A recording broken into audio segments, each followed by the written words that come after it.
Hi everyone, welcome to the second part of the lesson on early resistance to colonial rule, and we had discussed some of the local rebellions and revolts that had taken place around this time, and in today's lesson we'll be talking about the Paika rebellion, which is very important. इस पे काफ़ी सवाल आते हैं.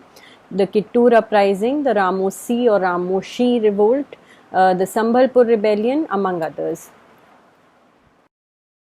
Now first for the Paika rebellion. So this started in a place called Khurda in Orissa, and Paikas were peasant militia of the Gajapati rulers of Orissa. Now how were they peasant militia? So they rendered military service to the ruler during times of war, but they took up cultivation in times of peace. So hence the term peasant militia. For the remuneration of the services rendered, they were granted rent-free lands, and the problem actually started when armies of the company took over Orissa in 1803. The first rebellion took place in 1804. This was led by someone who is popularly known as Jai Rajguru. His full name was Jai Krishna Rajguru Mohapatra. Then another memorable revolt took place in March 1817. This was under Bakshi Jagbandhu Bidyadhar Mahapatra, and he was the hereditary chief of the Paikas of Khurda. Now, the revolt is said to have been so strong that the forces of the company, the East India Company, actually had to retreat. So you can imagine the kind of effort that they put in. Now there were several causes for why the Paikas received popular support. The first was that there had been an all-round ruinous effect of maladministration, abuse of power, and widespread corruption by the East India Company in the region. There were obviously the evils of the colonial revenue system, और ये हमने देखा ही है, जो पहली भी हमने uprisings discuss की हैं उनमें ये एक बहुत बड़ा फैक्टर होता था. Then there was replacement of cowrie shells by the rupee currency introduced by the company. The local population was prohibited from salt making and salt trade, and this reduced a very large section of the local community without employment. Bakshi Jagbandhu and his associates, they absconded for a long time, and in order to save the rule, the company adopted a policy of reconciliation. So general amnesty was given to all rebels except the main leaders. Amnesty का मतलब यहाँ पे माफी एक तरह से. Bakshi Jagbandhu was convinced to surrender in 1825, and he was given a monthly pension of 150 rupees and confined to Cuttack, where he died in 1829. Now interestingly, the company constituted a commission of inquiry on the rebellion, which was headed by Walter Ewer.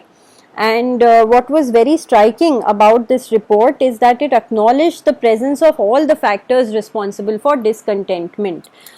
Because अमूमन तौर पे आप ये expect करेंगे कि अगर कोई British इंसान हेड कर रहा है ऐसी कमेटी को, या कंपनी ने ही इंक्वायरी कमेटी बिठाई है, तो वो कितनी ट्रांसपेरेंट और इंडिपेंडेंट होगी इसका डाउट रहता है. But in this particular case the report that was submitted turned out to be quite true to the facts as they were.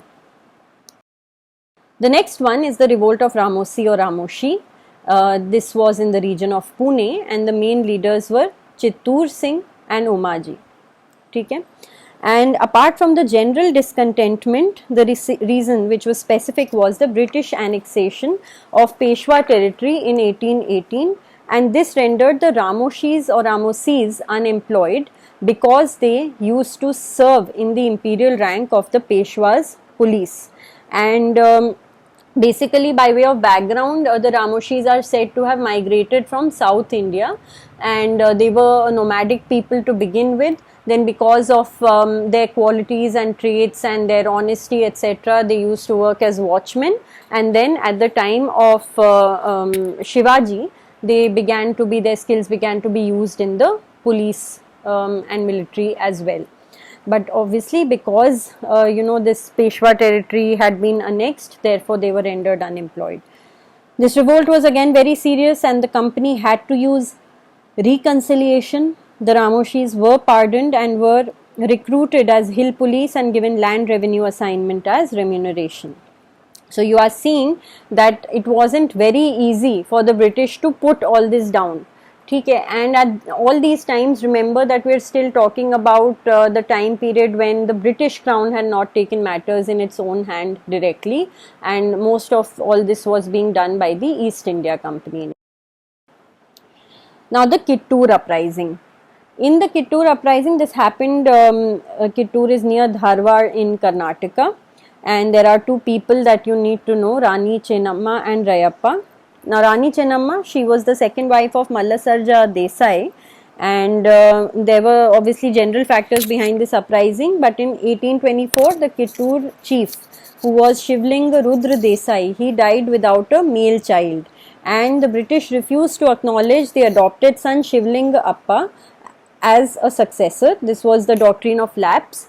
If you remember from the past lessons, please mention in the comments doctrine of lapse के पीछे कौन था, कौन सा British Governor General was responsible and implemented mainly the doctrine of lapse. So the British refused to acknowledge, and the revolt was led by Shivlinga's widow Rani Chennamma, and Kittur was finally annexed by the British, but in 1829 once again there was a revolt, and this time the leader was Rayappa, who was captured and executed. The Sambhalpur rebellion, it happened in Orissa, and the leader was Surendra Sai.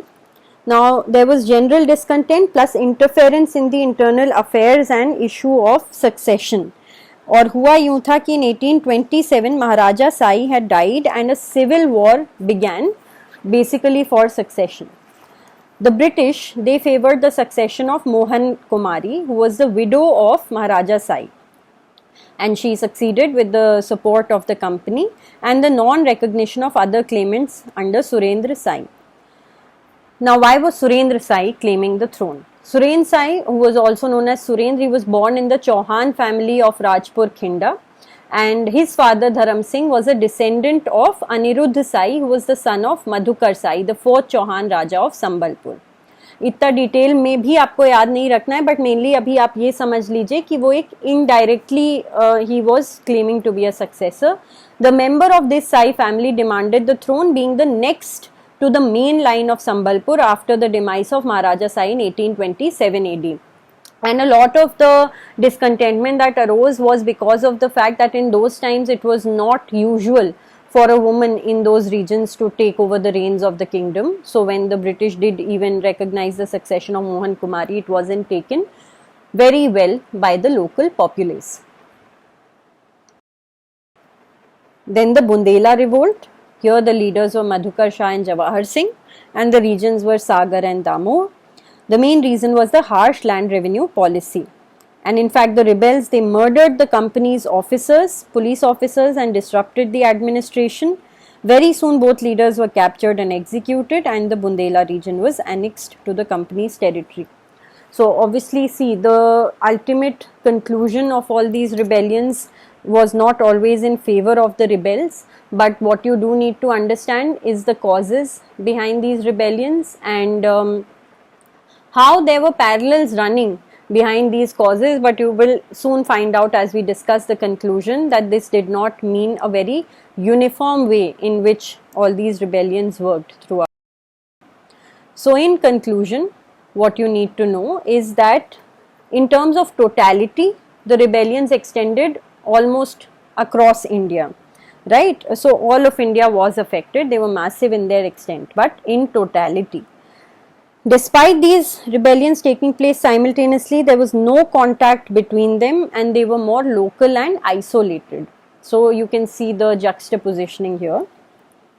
They were the result of general discontentment due to colonial impact along with local causes and factors. Then we have spoken about this before, that till this time there was nothing like nationalism or considering, nation or India as one. And if one does want to use the term we and nation, then it was limited to the particular locality and identity only.